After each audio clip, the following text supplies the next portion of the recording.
Good morning. Well, just finished my 36-hour fast, and that went well. This is my second 36-hour fast. It's Tuesday morning. I just got home, so instead of going inside, I'm walking.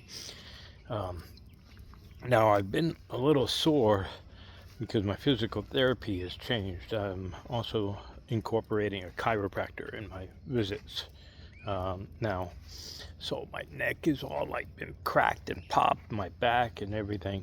It does help, but oof, I get sore. And uh, I wanted to talk about. Oh, we got light there. There we go. I wanted to talk about something that as I'm going on this goal to get fit and lose weight as part of my bigger journey to fix my plugged plaque arteries and fatty liver and just my general health, and my other goals are slow traveling in the world. Oh, sorry.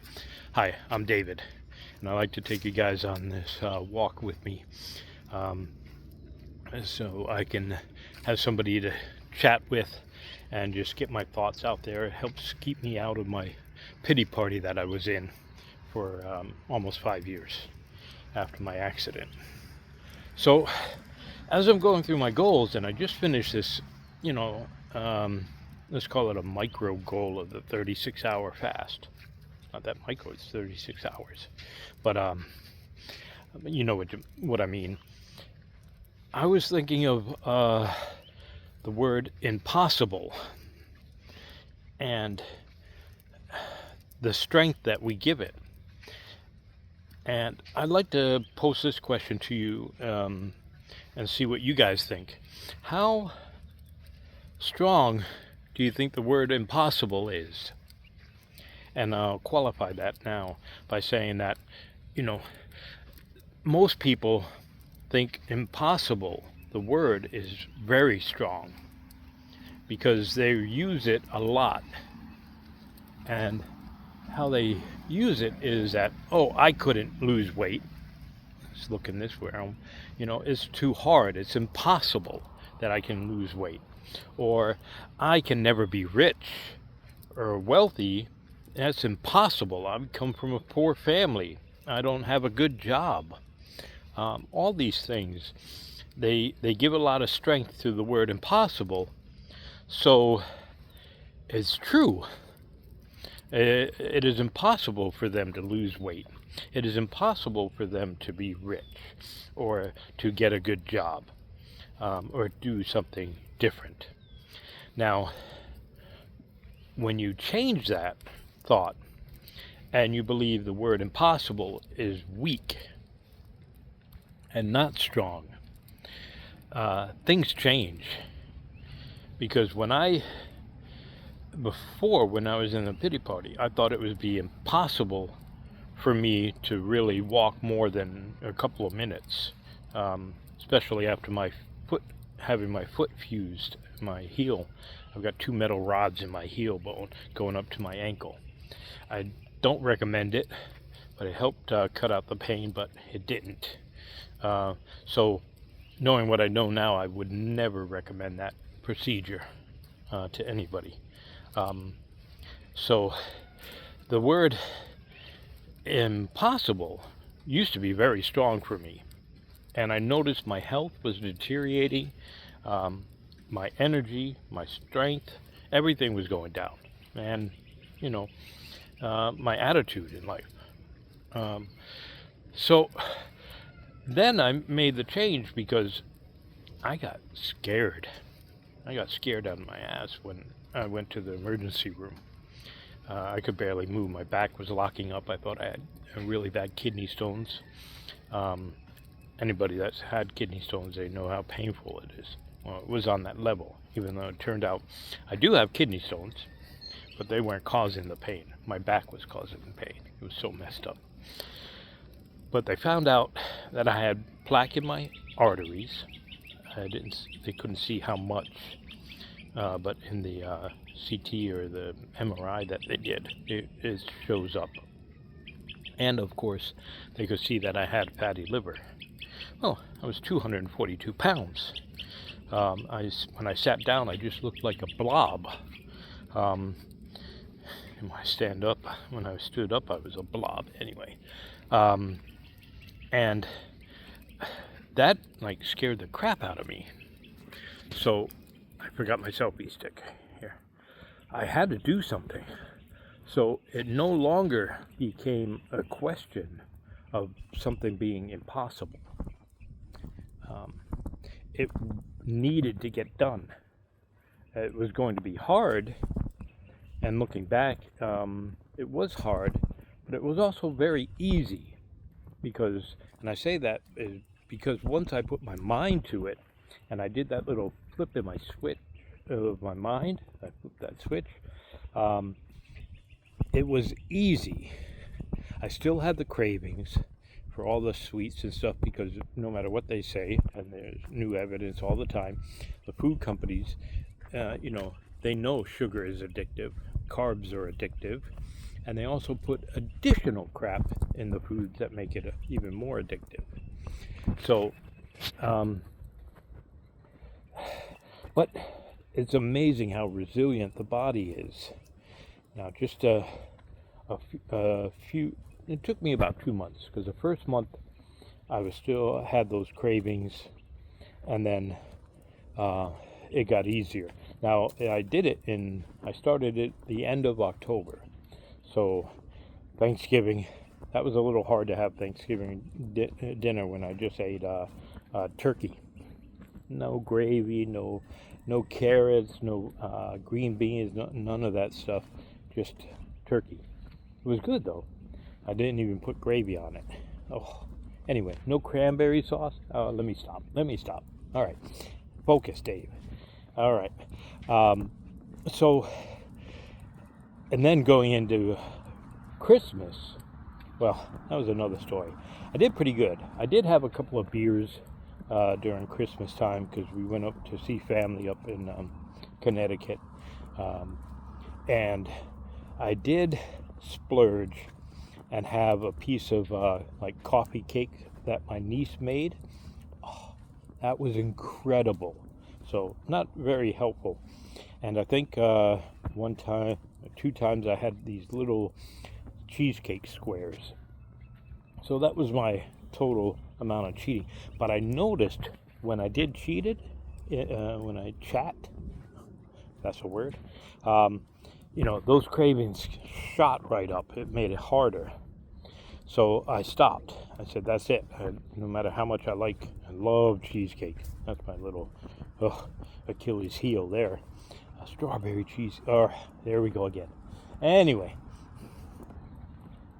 I needed to focus on the carnivore diet because it's the ultimate elimination diet. And I did that every time I focused on that, my cravings got weaker and weaker. So it wasn't impossible. Impossible was weak. So the things that I was doing, I saw the poundage and I saw my body change. I saw the pounds drop. So it wasn't impossible. And once I saw the pounds drop and everything, it strengthened my idea that, it's not impossible. I can do this. Now, I did get the cravings again when I started a different bone broth protein. It's chocolate flavored. They put real organic cocoa in it, but they also use monk fruit. Now, this new brand that I used, because it was cheaper, had more monk fruit in it. Now, this all keeps my carbs and the sugar is very low. So there's barely any. I'm under 50 carbs a day. If I really, to be honest, I think I'm under 25 because I only drink a little bit of milk, half and half organic creamer in my coffee. And if you look at what they put in milk and stuff, so make sure it's organic. It's strange. Anyway, that's a whole nother rabbit hole. back to the thought of having the word impossible keep you where you're at, either by giving it strength or making it weak, and then being able to excel in something new, that whatever you want to do, it's your mindset. Now, you also can see where, like, oh, to finish the monk fruit thing, I'm sorry, went off. I wanted to get back on track, but I'll finish that real quick. Is that when I tried this new brand and it had more monk fruit in it, my craving spiked. I started to crave ice cream and cheesecake and stuff. So, and I was doing 2 scoops of it to fill me up as one of my meals. So I'm getting used to that now, and I did go back to the other bone broth protein shake. I'm not sure about the whey protein, whey, or whatever it is, W-H-E-Y. I believe that's also animal protein, because I don't do any plants. I don't do vegetables. I don't do carbs, no breads and things like that. And I see the pounds dropping after this 36 hour fast, 36 and a half, down to 192.6 in the morning after I did my evacuation. You know what I mean. So I kept the lightest that I would, but now during the day it's probably going to jump back up. And once I eat, I've only had, to break my fast, I had my coffee with the half and half creamer in it, and I put a little bit of the protein shake in it because it's got the monk fruit. I'm cheating a little bit there. And that broke my fast. And then I had a couple of sips of my protein shake, and I drank about half of it, about 32 ounces. So I know my weight's going to probably stay around 195, but that 192 is the baseline now, and it's easier. Today I'm going in, once I eat, so around 5 o'clock I'm going to go start my 24-hour fast, and that'll be the second one of that, which is going pretty good. This protocol is doing it for 4 weeks, because I've got 9 weeks, or maybe 8 weeks. I have to check. Someone's going to go by here.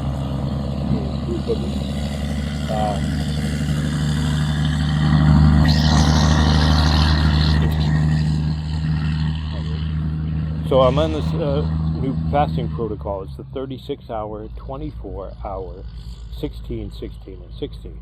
So it'll get me to through the week. The 16s I consider like basically no fast days, because I eat late anyway, and I only eat either once or twice a day now. So at 5 o'clock today, it should be around 5. That'll probably be my last meal, and I'm going to then fast for 24 hours. So I'm pretty confident that I'm going to get down to 10% body weight, but I now am noticing that I have to step up my abdominal exercises. I've been doing some. I do like have to do some butterfly kicks, and I try some planking and stuff, but it does hurt my back, it does hurt my tailbone, so I have to be careful of that, and I do need to do some type of chest exercises to get rid of these man boobs. Oh, by the way, hey, check it out. The risk I took was calculated, but unfortunately I'm bad at math. I love these shirts. So anyway, back on track. So looking at the word impossible, to get back on that there, don't give it strength. Don't say, oh, this is impossible. I'll never lose the weight. I'll never get in shape. I'll never find that good job. I'll never get paid more, I'll never make more money, I'll never become successful. It's impossible to do all these. Don't give impossible strength. Take that strength away from it, because it's not impossible. We all had to think of doing something.